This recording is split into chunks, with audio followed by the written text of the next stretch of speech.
Cabinet का मंगलवार शाम को विस्तार हो गया। 4 नए चेहरे को कैबिनेट में जगह दी गई है। ये चारों लोग हैं ओपी राजभर, दारा सिंह चौहान, सुनील शर्मा और अनिल कुमार।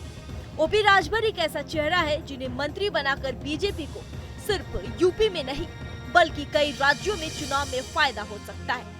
माना जा रहा है कि बीजेपी चुनाव में 400 पार का जो नारा लेकर चल रही है, उसे टारगेट को पाने में राजभर भी एक मददगार फैक्टर साबित हो सकते हैं।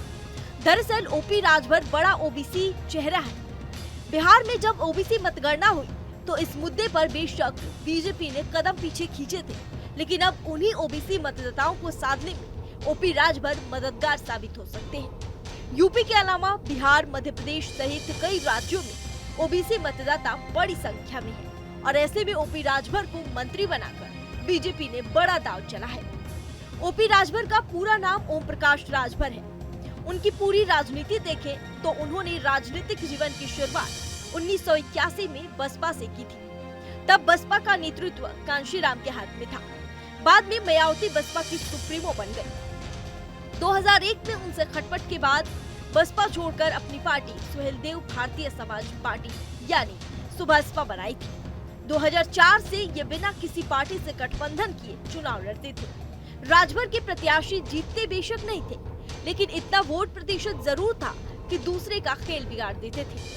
2004 के लोकसभा चुनाव में सुभासपा ने 14 कैंडिडेट्स को चुनाव लड़वाया, जिन्हें कुल 0.7% वोट मिले।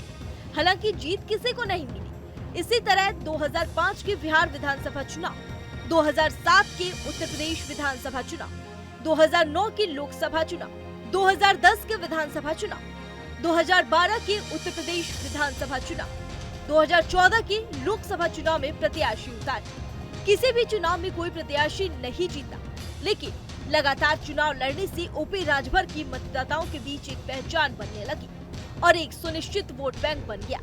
इसी वोट बैंक की ताकत को बीजेपी ने पहचाना और सुभासपा से गठबंधन किया। साल 2017 के विधानसभा चुनाव में बीजेपी से गठबंधन में सुभासपा के 8 कैंडिडेट्स ने चुनाव लड़ा, जिसमें 5 को जीत मिली। इन विजेताओं में ओपी राजभर भी शामिल थे। बाद में बीजेपी से खटपट होने के बाद ओपी राजभर ने सपा से हाथ मिला लिया और साल 2022 के यूपी विधानसभा चुनाव में सपा से गठबंधन में सुभासपा के 6 प्रत्याशियों को जीत मिली। हालांकि इसके कुछ समय बाद ही उन्होंने फिर से भाजपा का दामन थाम लिया। यहाँ ये बात भी महत्वपूर्ण है कि जब ओपी राजभर ने सपा से हाथ मिलाया तो पूर्वांचल में बीजेपी को नुकसान हुआ था। अब पूर्वांचल की 2 दर्जन से ज्यादा सीटों पर बीजेपी को फायदा हो सकता है।